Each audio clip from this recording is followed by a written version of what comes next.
Welcome to Faith Break, finding God moments in your everyday.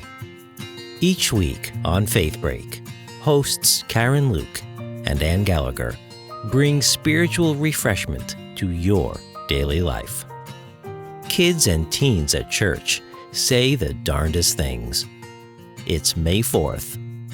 In honor of our young people making their first Holy Communion and confirmation this week, Karen and Ann share some of their favorite conversations and moments with our youth.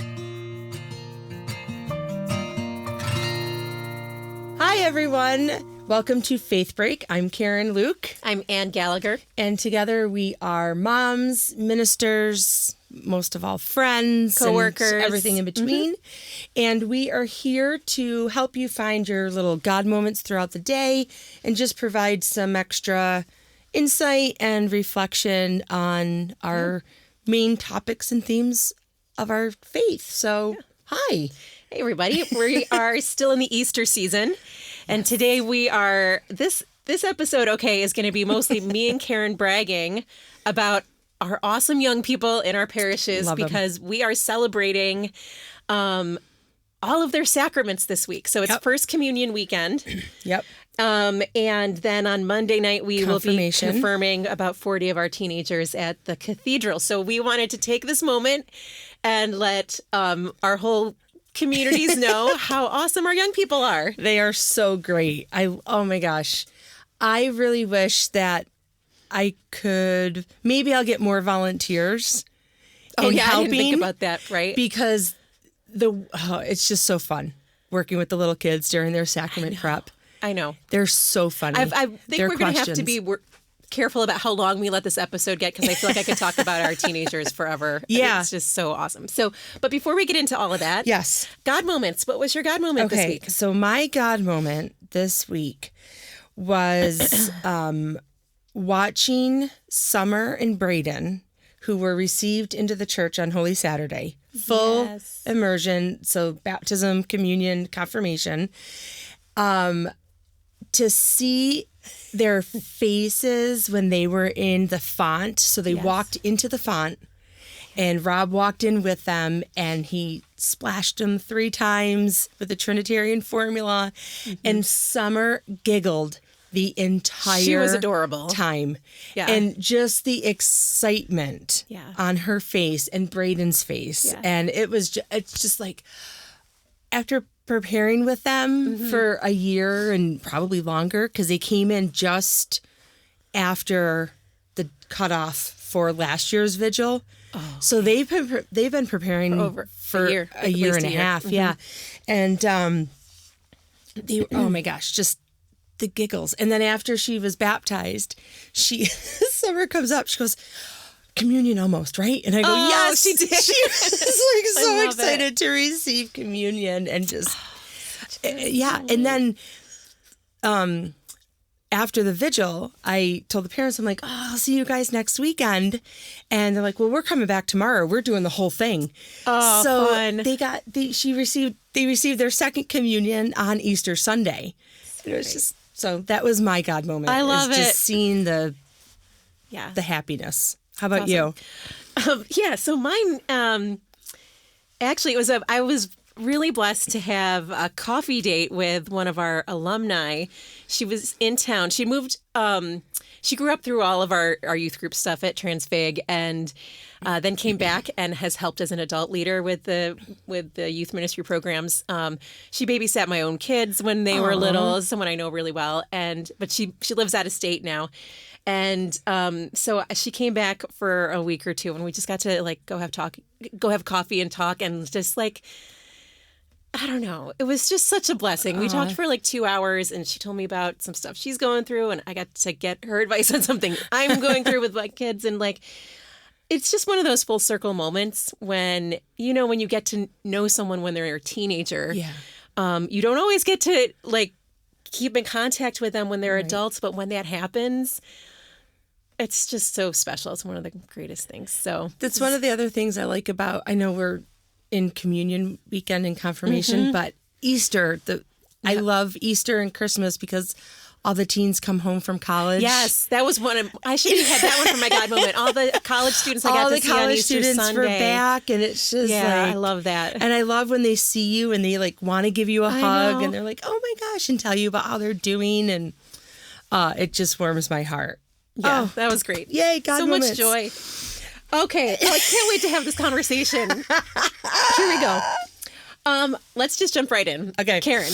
Yes, What are some of your favorite conversations that you've had with young people? Don't give me the hard questions because we're going to ask you about that later. No. Just like your favorite interactions or conversations with young people. I will point out one of like my all-time favorite. And we have like we've each been working in ministry for over 20 years. So we have we have like 40 years of experience between the two of us. Just a few. I'm only going to pick one because as soon as I saw this question, I was like, this is the one I have to talk about. So it was a couple of years ago during our First Communion prep, and we do a church tour. So what we do is I made a booklet with all of the stuff. It's kind of like a go and seek. So they have to find the item that's on their image or on their picture, and then their parents have a script to talk to them about it. So it's a really great learning experience for both parents and kids. So we're in the sacristy, and I'm talking to them about the liturgical colors and showing them the vestments. And sorry. One little kid, I go, does anybody have any questions? And this one little kid raises his hand and he says, does Father Rob, does his pajamas match the liturgical color too? And I just about died. And I'm like, well, first of all, I don't know what Father Rob's pajamas look like because I think we'd have a whole nother issue. So I said, awesome. Do you feel comfortable asking Father Rob or would you like me to? And he's like, I'll ask him. So on Sunday. I can just see him responding to this. So on Sunday, the little kid finds me. He's like, are we going to ask Father Rob? I was like, yeah, we're going to ask Father Rob. So Did you warn him that this was coming? No, totally didn't warn him, which was the best part. So I said, Father Rob, we had a really serious question at our church tour, and I don't even remember the little boy's name, but he has a question for you that I couldn't answer. And Father Rob's like, oh, okay. And the little boy says, are your pajamas the liturgical color too? And he looks at me and he goes, no, I wear plaid pajamas. And then just okay. I think we know what we need to get Rob for Christmas, is what I'm saying. This should cover us for the next 5 years. We can get him all the colors. Oh my gosh, that had to have been the funniest question I've ever gotten. Oh my gosh. And, and I tell the kids there's no silly questions, but obviously there's no silly questions. Oh my gosh. So yeah, they're just, all of my favorite conversations have to do with the kids being kids and being comfortable asking questions. Anything. Mm-hmm. There's no filter. And as adults, we lose that. Yeah. Right. And we're just like, oh, I should know that, so I'm not going to ask it. But the little kids are just like, what's that thing up on? I'm like, oh, that's a cobweb. We'll ask anything. Just ask anything just to hear themselves. I love it. So how about you? Oh my gosh, I have so many. But one I was thinking about was before I was at this church, I was at a different one. And we had some kids in the youth group who had a band. And they were actually really fun. And they had a really good band name, which their band name was Stupid Consequences. Isn't that a great name for a band? So anyway, they needed a place to practice. So I would let them use the church basement. Our youth room was in the church basement. Of course, because all youth and groups are in one of the moms basements. would go with them and they would practice, and they bring their drum kit and they would practice in the church basement. And one of them looked at me. I don't know if he was going to share a song with me or whatever. He goes, Ann, have you ever heard of a band called Nirvana? And I was like, I just started laughing at him. I was like, I don't know how old you think I am or how old do you think Nirvana is? I was like, but I graduated from high school in the 90s.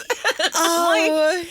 It was just because this was a teenager, right? But the way that time runs, or the way it seems to run when you're young versus when you're old like us, is so different, right? So, oh my gosh, I was like, I have heard of them. Yeah, those are the funniest ones. That just like raised a whole bunch of conversations that I've had in the past. Like, because when we first started, we were only 5 years older than our... Because we both started right out of college. Yeah. So we were only like 5 years older than the high school students. Right. So... And this was in one of the first years, too. So like, I was like not even... Right. 30 yet. I was definitely still in my 20s when this happened. Like, so I'll do that, too. I'll be like, do you guys remember, like... I don't even know. Like, and they're like, what? Oh, I asked them, I'm like, do you guys know what WWJD means? Oh. And they're like, what? I'm like, what would Jesus do? They're like, what do you mean? And I was like, that was like our motto. That was ingrained in us. And it was, Gosh. And, or they'll think like, were you born when Frank Sinatra was? I'm like, no, I wasn't. You know what? Now that I'm thinking about it, in that youth room, somebody over the years there was a record player. Like, I don't know who brought this down to this, like why this existed in the church basement, but there was a record player, and I remember a teen trying to figure out how to use it once, and like she had never seen, like she was trying to, like with the needle on the, and I was just like, oh honey, like, let me just show you how this works. Like, right? Oh my gosh, like the times. How slow technology went for us, but how fast it is for the kids now. Oh my gosh, yeah. And I remember once when I first started working at Transfig, I had a cell phone, but it wasn't a smartphone yet. And I was inputting, we had like a group of teen leaders, and we needed to make, and I was trying to input them into my phone. It took you an hour. And I got frustrated, so I just handed my phone to one of the teens, and he inputted like, I don't know, some teens, but he inputted them with like ridiculous names. Like his name said, "I'm the best" or whatever. And a couple of them came back and were adult leaders and stuff, and their context still in my phone today. That's hysterical. Has the like goofy names that he inputted to them like 12 years ago or something. It was funny. Like when I first started, I was at St. Anne, and we had a small group, and I remember I used to play softball, like co-ed softball down the road, and they would all come and watch me. Oh, and it was the weirdest thing because I'm like, I'm their youth minister, but I'm also an adult on a co-ed softball league. Like, what can I not? It was like this weird, it was like a weird situation, and they're all like cheering. But I've never ministered in a way that I have been all knowing to whoever I'm ministering to. Yeah. So like it's just always been like a friendship type of, it's just so much fun.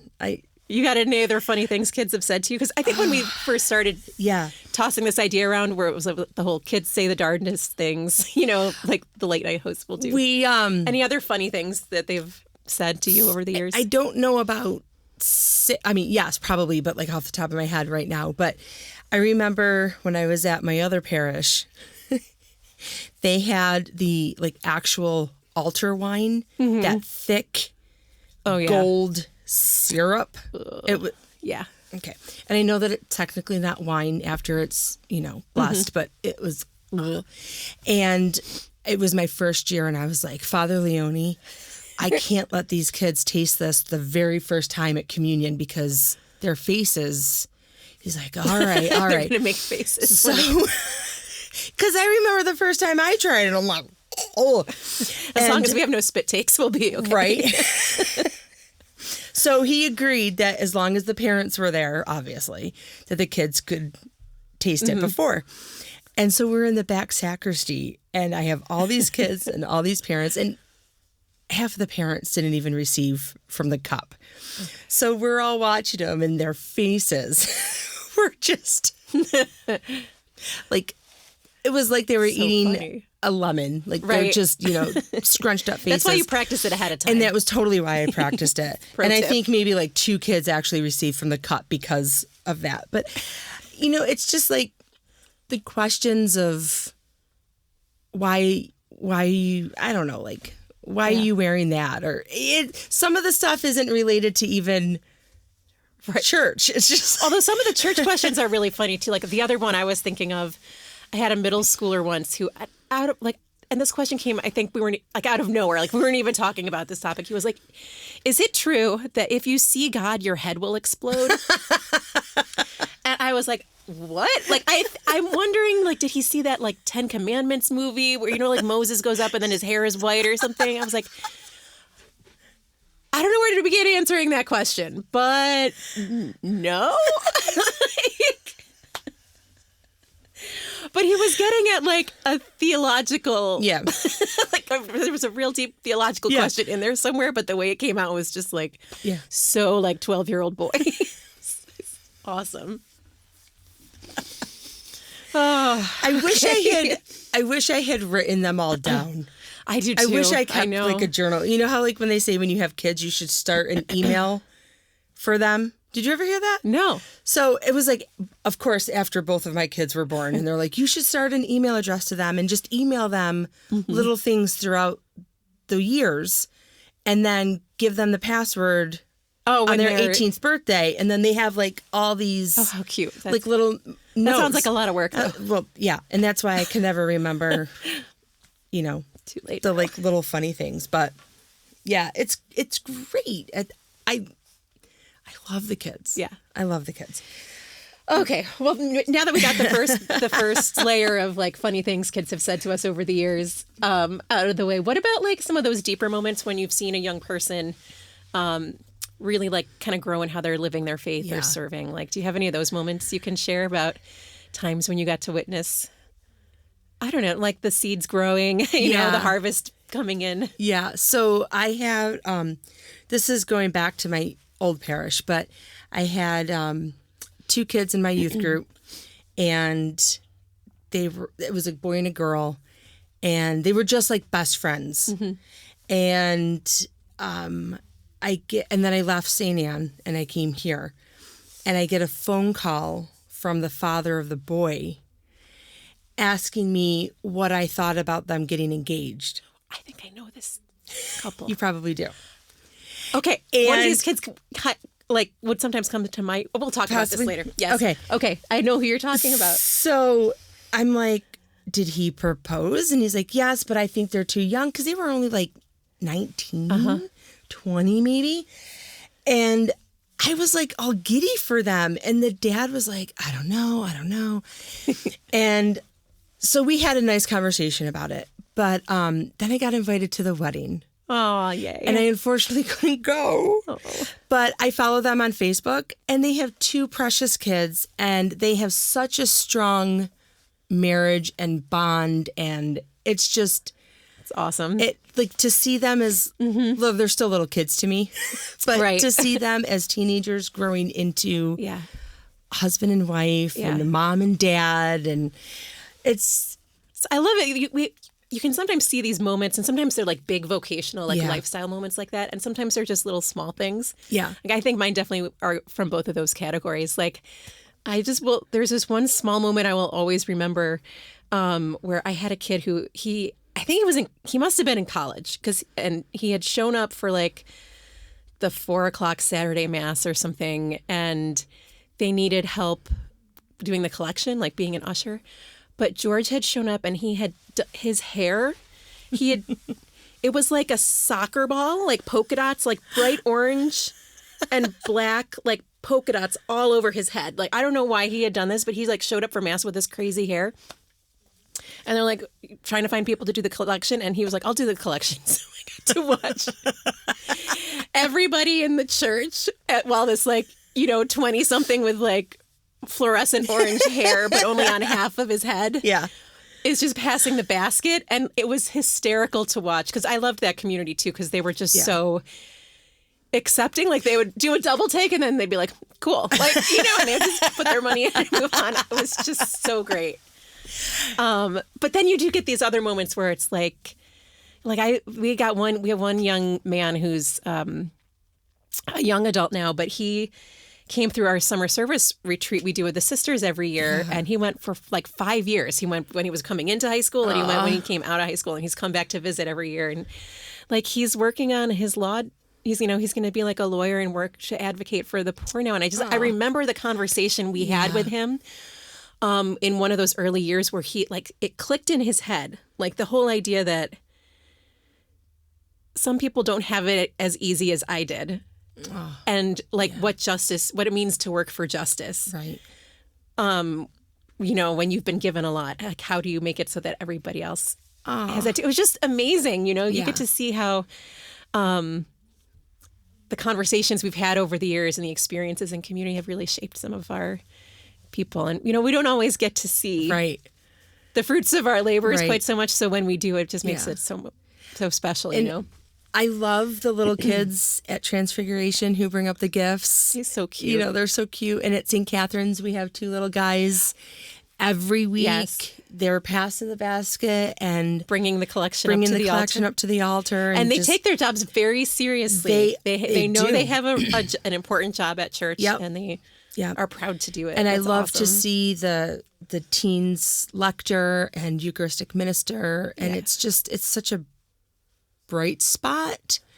But we should do that this summer. We should try to recruit some more teen liturgical ministers. And what instead of just having like a teen mass where the teens do everything, right? I would just like that to be part of the normal weekend mass where, All right. Well, we're going to put a pin in that and come back to it later as our to-do list grows. Yeah. Yeah, it's just, I think also my experiences at NCYC. Yeah. With the kids. Yep. And seeing them so on fire. And there's nothing like it. And then coming home and still being on fire. They didn't leave it behind. Yeah. And like super excited. We were talking about, I'm gonna throw Sarah in here. Like we were talking about when we first started, there were a dozen of us, young adults starting in ministry within like 3 years of each other. Oh yeah. And there isn't that anymore. Like, not that we're leaving, but who's going to replace us? Well, we talk about the priest shortage, but there's also a shortage of people to fill the other roles in the church. Yeah. How the NCYC moment for Sarah and the conversations that we had with her after, and then growing into this internship, it was just like, wow, it's such a blessing, such a blessing.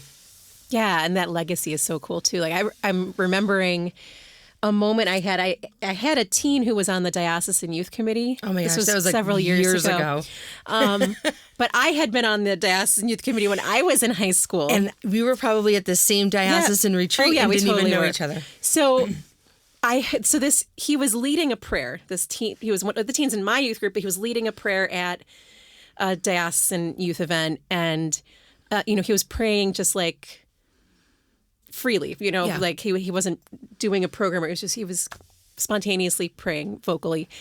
And I listened to him and I was like, oh, he sounds like Michael, who's my mentor in ministry. I was like, he sounds like he's praying like Michael does. And then I realized that he sounded like that because he had learned to pray from listening to me. And I had learned to pray from listening to Michael.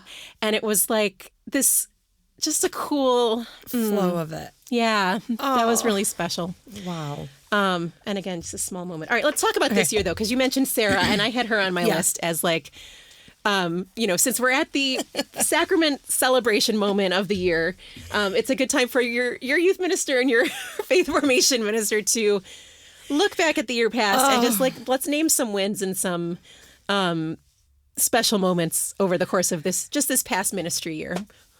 So what are some highlights for you? Well, I would say one of the highlights. So after COVID, we have done our chapter preparation via Zoom. Right. So every other week I'll get on Zoom with Miss Pat, who's my helper. And it's like the Brady Bunch. It's the funniest thing. Like we have all these kids and Pat and I. And I think one of my favorite moments are those Tuesdays that we've met on Zoom. And this, I don't know how it started, but they've been asking me for jokes or riddles. And so I was trying to find like churchy jokes and riddles. And you know who has a good list of those is Nancy Wall. Okay. I bet she could give you a whole list. So, but So last Tuesday was our last Zoom chapter. And I was like, guys, this is our last chapter because next week you're making your communion. And they're like, well, can't we still meet after our communion? And I'm like, oh. So a part of me was like, oh, that's so sweet. And another part of me is like, oh my gosh, I got to do another I need Zoom. a reunion Zoom.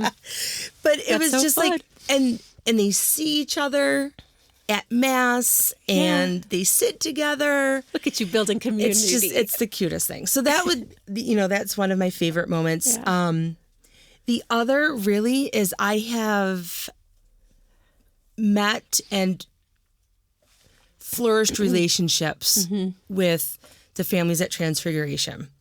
So, because this is our we're finishing our second full year of having a combined program and being employed by both and parishes. So it's just been great having new families to meet and have relationship with. I always say it takes 3 years whenever you start a ministry in a new parish to like really feel like you've become part of the community. So we're getting there. Those are my favorite, is just seeing the kids and when they get excited that they see me. I think one of my other favorite things is when I'm like working or I'm not working and I'm out at the mall or at Wegmans or something and you somewhere see somebody and the little kid goes, why are you here? I was like, well, I'm getting groceries. Like you exist outside of the church. It was like they're so unaware that I had a little kid have ask a me life. that he was such a blessing. We had this kid at my previous church who he had Downs, but he was like just the most open-hearted, beautiful soul. He still texts me every once in a while, but he would, and he was an altar server and he did it with such reverence. But once when he was really little, he looked at me and he had seen me. We were out somewhere and he was like, I thought you lived at the church. And I just like, oh my God, bless you. That's so funny. I know. It's so funny. No, I it's like object permanence. I exist in other places than the church. Well, okay. So what about you? This year, Sarah. Yeah.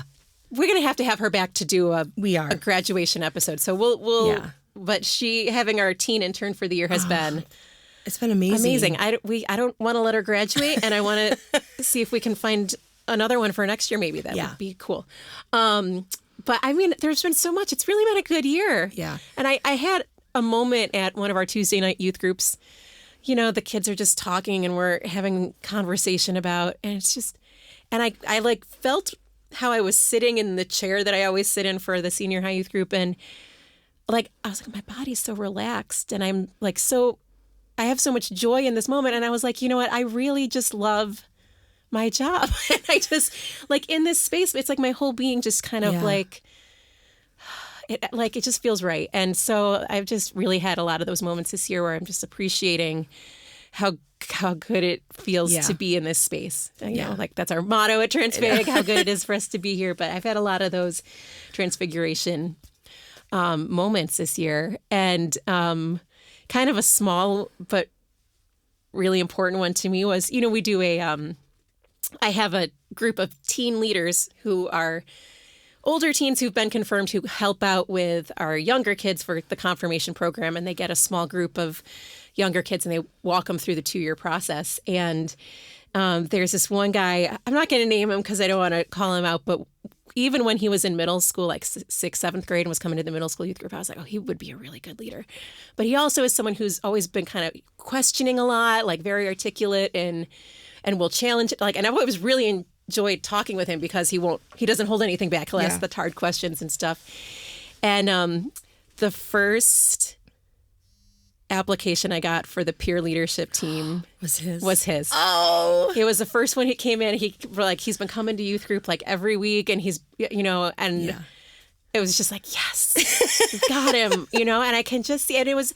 And he even in our youth group meetings was expressing gratitude to his peer leaders who are now like juniors, and like kind of telling them how important they were in helping him come to this point. So that was just like such an awesome moment. I don't know. That's great. So good. I think another win for both of us is the amount of families that have joined the parish. Yes. Because other families are talking about our program. We have like 20 new families who joined our parishes in the youth throughout ministry the year. and the faith formation program. Yeah, and it's, so and that it's was really all good. by like word of mouth. Word of mouth. It's not that we're poaching families. I know. I don't want to like pat ourselves on the back too much, but I think we should. I think we should. Good job, Karen. Good job, Ann. Yeah. Because, I mean, it means there's a lot to say about that, especially in the time we are in our church, where there's a lot of doubt, a lot of questioning, a lot of not coming, or only coming for Christmas and Easter. And we're having families who are committed, who love their faith, want to show their kids their faith, and are expressing it to other people. Yeah. And they're getting excited to come. It's been really good. And they're not people just signing up to do sacraments. They're people who come weekly. They have a true desire for the community. They want it, and the Eucharist. Yeah. And I think another one, we've talked about, but one of my favorite moments too is Alpha.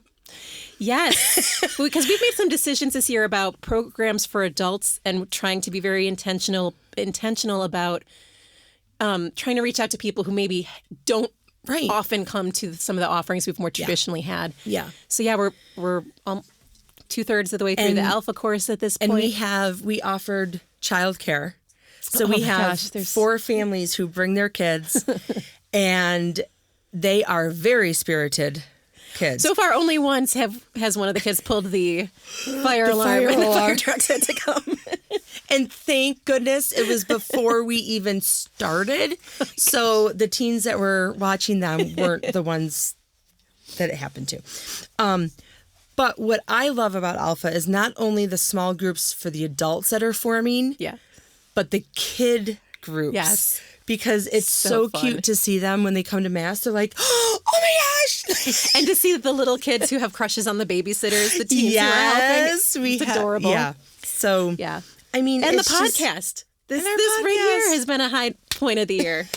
Thanks, Jeff. We did a lot this year. Holy we cow. have done a lot.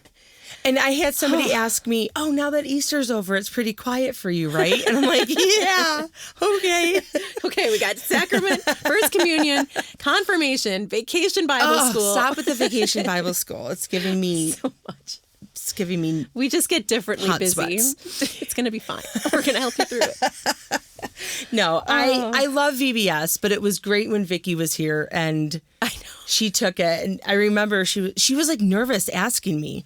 She's like, if she could keep it. If she could keep it. She's like, do you mind if I like the littles? And I'm like, oh, darn. I'm not going to be in charge of this anymore. Guess what? And now I am. But I mean, in all actuality, I just get to play with the kids. We're gonna get some awesome volunteers, and it'll be good. I got a volunteer from Alpha, a young adult, to help me, and he has no idea what he's getting into. Do you want to do a shout out for Vacation Bible School volunteers right here, since you have an actual microphone That's true. in front of you? Excuse me for this interruption. Vacation Bible School, August 14th to the 18th. It's July 14th to the 18th. July. Why did I say August? See, I'm already thinking it's June. I don't know. Where are we? Okay. What are we doing? July 14th to July 18th from 8:45 to 12:30-ish. So anybody who wants to help with group leaders, snack, outreach, lots games, of stuff. Snack, crafts, snack. All of the things. All right. Snack is the favorite. Okay, let's keep moving on. We've said a lot today. I don't know. What are the most difficult questions that the kids have asked you? And I bet you the 2 top ones are going to be the same ones for the both of us. When we have young people who've experienced real suffering and loss in their lives, why do bad things happen? Yeah. Why didn't God keep this person, my family member, from dying or from suffering or from that? I mean, it's the same questions that adults have. Yeah. But those are the hard ones. I've had, why can't the church accept me? From a lot of young people over the years. That one's hard. Oh, that one's so hard. And you know what's sad? it shouldn't be hard.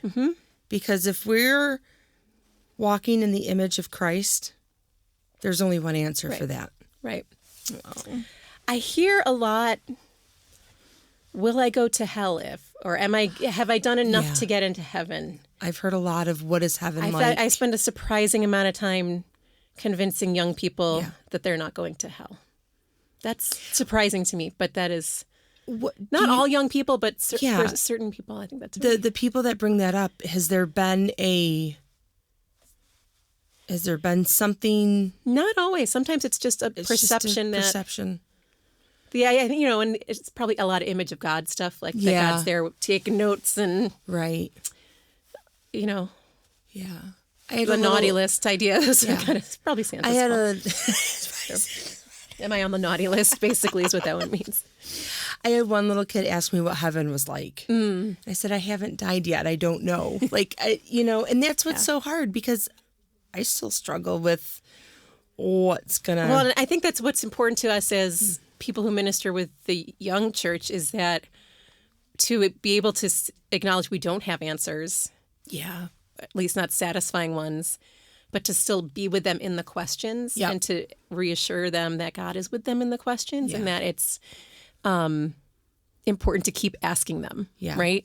Yeah. So sometimes just being present and allowing the safe space of that question to be asked, I think is powerful, because it makes me I feel very blessed and honored that I'm a safe place for people to for somebody to ask those questions.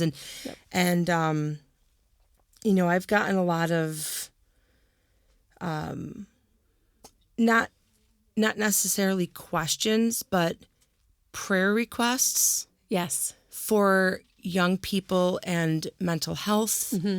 And it's just, it breaks my heart, because it was not like that in our generation growing up in high school.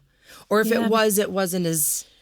There's always been, I feel like I've always had a couple of kids in my youth group who were struggling with mental health issues, but now it seems like, and maybe it's just because people are better at talking about it. Right, that's true. I think that's probably a positive thing that's come out of it. Yeah. But our young people, I would say, as a whole, are struggling more now than they did 20 years ago when we started. So, okay. Okay. Let's move on from that this question. Is like we're doing like consolation and desolation for the year. I feel like we're like doing our own exam. All right. Last question, because I know we've gone on long today, but why do you keep preparing people for the sacraments? Have you ever stopped to think about how many people you've prepared for the sacraments over the last 2 decades? No. But I can tell you, I know the boy. He's a young man, young adult now. Sure. He was the very first baptism that I helped with Father Leone when I first started at St. Anne.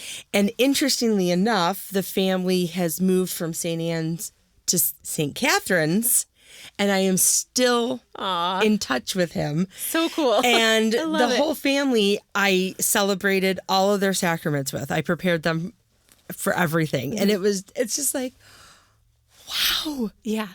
It's so cool. Yeah. I don't even know. I mean, 20 years. The graces, and about so many 40 kids graces. Per communion per year. Yeah. And then all the baptisms. So why do you keep doing it? There's just something about let me rephrase that. Walking with people in their faith. And not only preparing the kids, but also giving the parents an opportunity to share their faith with their kids. Yeah. And giving them the, I don't even think permission is the right word, but giving them the knowledge that they do know the things. Because I feel so many times when people come especially for communion and reconciliation prep, it's like, here, prepare my kid because I don't feel equipped to do it. equipped to doing it. Yep. And, one of the great things about our church tour or things that we do is the parents are always like, I didn't even know that. And so I just love teaching things of like random things about our faith that people wouldn't think about knowing because we're cradle Catholics or whatever, or we learned it a while ago, but it didn't stick. Yeah. So I love sharing that. Oh man, it's such a special What about you? grace place. I know. And for confirmation, we take 2 years to prepare these kids. So it's a lot of time. It's a lot of work. It's a lot of effort. Relationship building. And just all the details and stuff. But like, I love being able to talk with them about the fact that they don't have to have it all figured out now. Wait, we don't? I know. It's a process, right? Like, I mean, we used to think, and I know when I was at high school or when I was getting ready to be confirmed, I thought I had to be like 100% there. Like I had to make a decision for my entire life and agree with everything the church, and like, you don't. You live you celebrate the sacraments, you're part of the church, you're part of the community, and you just keep learning your whole life, right? Yeah. It's not like you get graduation. We say this all the time. But yeah, no, it's been a really great space for me to be around these young people when they're trying to figure things out. You know, it's a gift for the church. So I'm going to totally throw this out there, and Jeff, you can edit it if it doesn't work or whatever. But okay, we take all this time to prepare the kids for baptism, communion, reconciliation, confirmation. Yep. How many pictures have you been in after the celebration? A couple. Okay. Over 20 years. People line up to get their picture taken with the bishop, or priest, with Father Rob or whatever. And I'm always like, hey. No. It'll be interesting to see if we get more people this year being like, can I get a picture with you? It's out of pity. Never watched pity pictures. A pity picture. Oh. No, I'm not offended. I'm not. It's always funny to see, like, the question, I get the questions at rehearsal, like, is Father Rob going to be available for pictures? I was like, yep, we are both going to be available. That's so funny. Oh, man. Okay. So I guess just to say to all of our listeners and viewers, can you just pray for our young church, especially this special week when we are celebrating so many grace moments of them coming into the Catholic Church more formally, and they're having these, highlight moments in their own faith life. So just pray for our young people, and not for nothing, but if you are listening to us and you are thinking, wow, it sounds like it might be really fun to spend more time with our kids and our teens at church, you will never find a more rewarding ministry, I don't think. Yeah. And we'd love to have you on our teams. Yeah. And I mean, it doesn't have to be for an extended period of time. We have lots of different opportunities at different courses of the time. So even if you're like, I would like to do it once a month or whatever, then, we will never turn away volunteers. So if you would love to hear the kids say the darndest things in person, come on down. We can all make that happen. Seriously, I think just in closing, I just want to express how fun it is that we get to spend our time at work inviting young people into this adventure of discipleship that we're living. And so thank you to all of our families and our teens and our kiddos at the parishes. Yes, we're very, very excited to share with you in your weekend of celebrations and after. Remember, it's not graduation. So. All right. So thanks, everybody. We will see you next week when we will be talking about, we're going to have a special Mother's Day episode. Mother's Day. So have a great week, everybody. Bye. We'll see ya. Thanks for taking a faith break with us today. Karen Luke and Ann Gallagher are lay ministers with the parishes of St. Catherine of Siena in Mendon, New York, and Church of the Transfiguration in Pittsford, New York. More about our parishes, including weekly live-streamed Sunday Mass, can be found at stcath.org or transfigurationpittsford.org. Engineering today is by Jeff Beckett. Join us for new episodes of Faith Break each week in studio on YouTube or on your favorite audio podcast or music app.